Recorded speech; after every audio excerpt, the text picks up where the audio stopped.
Hello, everyone, and welcome to this edition of the Daily Cannon Tactics Board. Stephen Bradley here, bringing you the slightly hungover tactical tweaks and quirks from Arsenal's 5-0 besmirching of Norwich City yesterday. Apologise if the voice isn't the strongest. There was a lot of Christmas spirit indulged in yesterday, so the voice is a little bit fragile, but we should be good. But yeah, I don't think I can be blamed for indulging myself a little after such a thumping victory yesterday. And over the next 10-15 minutes or so, I'll explain just exactly how Arsenal were able to dismantle a rather feeble Norwich defensive press and setup. And yeah, it was men against boys, and the boys won thoroughly.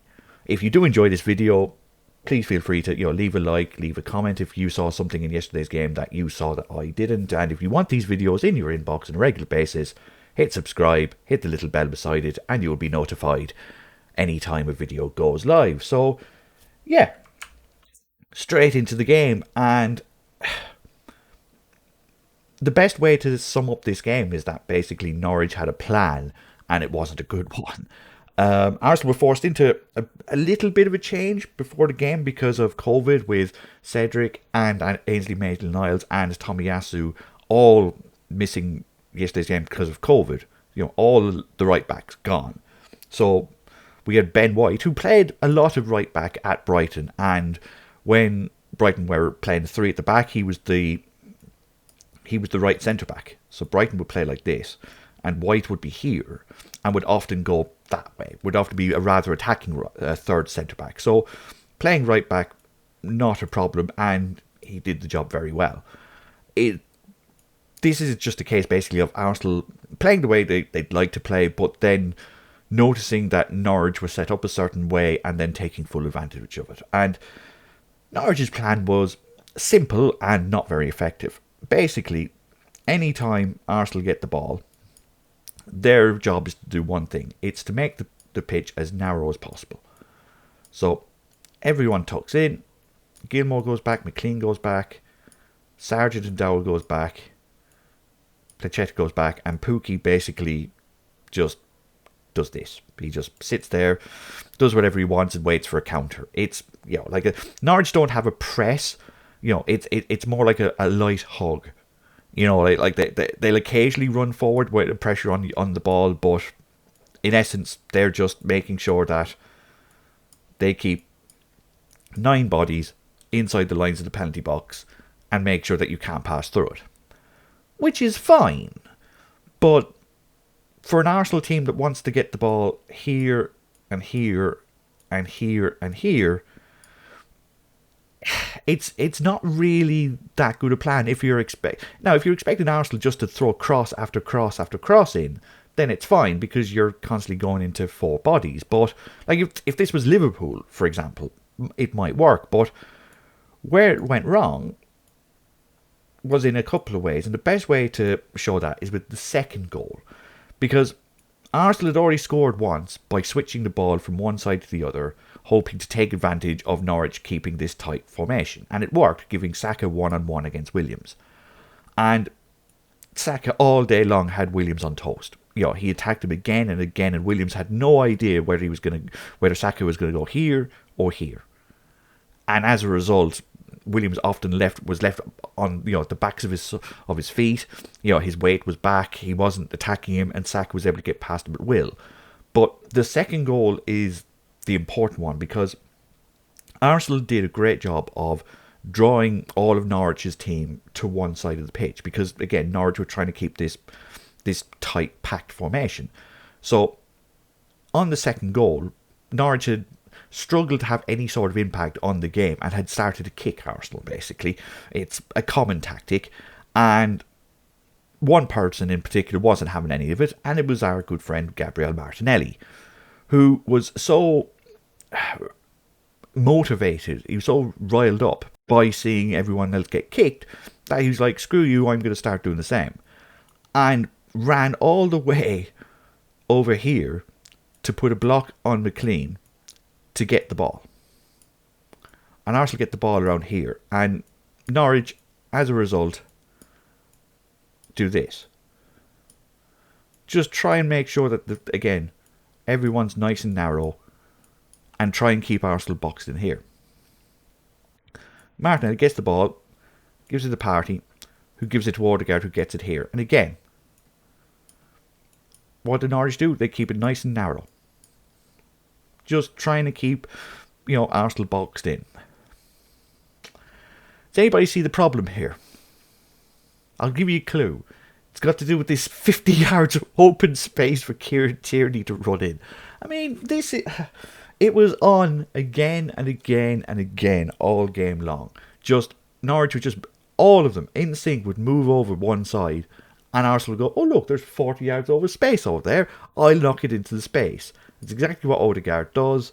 Aarons doesn't pick up Tierney. Tierney just blasts by him, slots the ball into the far corner. It's 2-0 and it's game over. Even the first goal. Arsenal win the ball.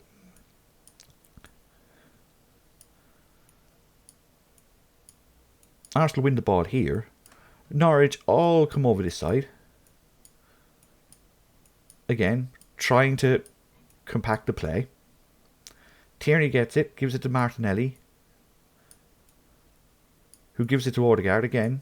Norwich are still over this side. He gives it to Lacazette. Lacazette gives it to Odegaard back. Give me Odegaard, who's there. And now Odegaard immediately gives it to Saka. And because Placheta isn't doubling up, he's still here, waiting for a counter. It's now 1-on-1. What happens? Saka beats Williams, gets past him. Williams might as well be here. Gets past him, slots it in the corner, 1-0. And what happens for the third goal? Exactly the same. It's situations like this where 2-3 months ago, Arsenal would have got caught knocking the ball around here. It would have been Aubameyang here waiting for a through ball, and this plan would have worked. Excuse me. Because there would have been no space, and Arsenal would have been forced basically to go back and around. But now that they've got Saka, Odegaard, Martinelli, and Smith Rowe when he comes back into the side, they've got 4 runners. They don't really have forwards, they just have runners. And so, as a result, Arsenal don't really need to play anyone in a certain position as long as they're always running. And that means Partey can now sit. Because if he's got 4 lads running around him, there's always someone to pick out. If Odegaard comes back there, he can go there. If they all do this, once the ball goes wide, he can knock it back left to Tierney or Martinelli. Xhaka can out push up. Because all Norwich are doing is go from side to side. They're not pushing up the pitch. So you end up with our good friend the heat map. You end up with a heat map like this, where Arsenal get the ball, goes to White, Partey can now sit, and then Xhaka can go forward. And you can see just how easily it is just to build up an attack when Norwich are only pressing with one. But because their back line is so narrow, because they're moving across like this in sync, it's always easy to get the ball out here, out wide, again and again and again. So Gabriel goes here, Holding goes here, White goes here, and you end up basically with 3-1-6. Almost a 3-1-2-1-3 at times. Like, again, because Norwich, as you can see, no threat at all on the ball or off the ball. Couldn't get anywhere close to Arsenal's penalty box, whereas Arsenal were able to get as close as they wanted. And when you look at players like Xhaka, who ends up here a lot of the time, just because players are filling around him and he can still play from deep. Partey, as you can see, sat a lot more, just knocking the ball around, recycling, making sure they had plans. Odegaard, the supposed number 10, was here because, again, they were running. Lacazette, getting the ball around the place. Martinelli, again here, but look where he wins the ball. Like, it was only really Saka who stayed basically in his own position, but that was where he needed to be because he had the left back on toast. Like, when you've got players who are willing now to be a lot more fluid in their movement and make a lot more runs and create a lot more problems for a defence, you play better. It's not rocket science. The key is to maintain it. The key is once you go 1-0 up, keep playing that way and getting 2 and 3. And that over the last 3 or 4 weeks is what Arsenal have done. Odegaard in particular has done a great job in finding pockets of space where either Partey or Xhaka, when Xhaka is playing a little bit deeper, finding these pockets of space, especially out on the right, when Placetta's here, getting into these spaces here and dragging it and just dragging everyone over, so that everyone else now has space, especially on the left. It's little things like that Arsenal didn't have 3 months ago. And again, if at some time this becomes Smith Rowe, it's better again because now you have two players doing it. So what Arsenal have managed to do is find a system that gets Tierney involved, gets an inside forward. Remember, this was at Aubameyang 3 months ago, but Martinelli's work rate and his desire to run is just adding so much to the team, because now you can't just overload one side. You have to, try and you have to try and at least double back on both sides. And if you do that, then you leave the middle open. It's starting to get to a stage where you cannot just defend Arsenal one way. You have to be able to go wide and do this so that Tierney and Martinelli don't get through here, and Saka can't then do damage because you've overcommitted this side.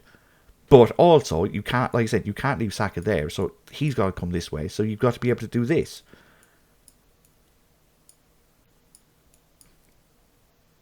It's getting a little bit tricky to defend Arsenal now. They're not just one-sided. They haven't got just one fillet to their play. They are making things a little bit more awkward for defenders now, just because you don't know where they're attacking from. It's what we saw with Manchester City when they came to Arsenal, and they do exactly the same thing. They attack you with numbers, but they attack you from completely different angles at completely different times. And if you set yourself up one way, eventually they will find an avenue to attack. And Arsenal, it took them 5 minutes to identify it yesterday. It was get the ball one side and then switch it to the other as quickly as possible. It really was as simple as that. An easy Boxing Day video. Like I said, it's sometimes tactics aren't too hard to see. Sometimes they aren't too hard to explain. Sometimes there are nuances that mean a game is won, but yesterday's game just wasn't that. Norwich just didn't defend very well, and Arsenal took full advantage. Can we have more games like that, please? I know Wolves is coming up and then Manchester City, but these were the games that Arsenal were losing last year and the year before. These so-called easier games, they would come up, not put aside to bed.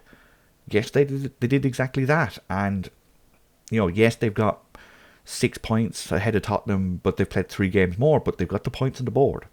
And Tottenham are going to have to play a lot of games in a very short amount of time with a team that's not the strongest and a squad that's not the deepest.